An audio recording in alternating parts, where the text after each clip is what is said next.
Poussière de métaux durs.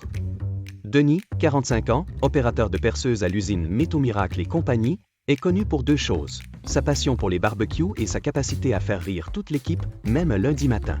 Denis aime son travail, surtout quand ça fait des étincelles. Mais il a un petit défaut.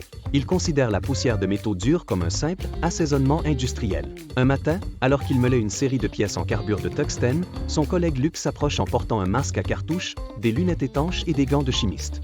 T'as peur d'un peu de poussière, Darth Vader? Rigole Denis.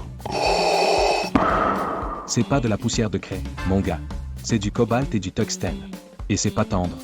Luc lui explique que ces métaux durs, utilisés dans les outils de coupe, contiennent jusqu'à 97% de tungstène, lié par du cobalt. Et que cette fine poudre grise ne fait pas que salir le plancher. Elle peut pénétrer profondément dans les poumons, irriter la peau, provoquer de l'asthme, et même mener à une maladie pulmonaire chronique appelée, sobrement, la maladie des métaux durs.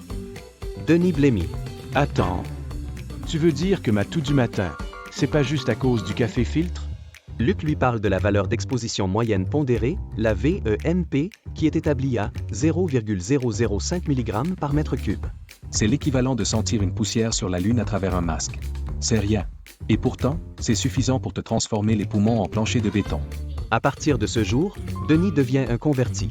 Ventilation, activé. Aspiration à la source, vérifié. Masque CSA, porté. Même les gants de type néoprène y passent. Il pose même des affiches partout. Un peu de tungstène? Pas sans mon masque? Quelques semaines plus tard, Denis tousse moins, blague autant, et fait même des quiz santé-sécurité à ses collègues pendant les pauses. Il est toujours aussi fan de barbecue, mais maintenant, il préfère la poussière de paprika à celle de cobalt.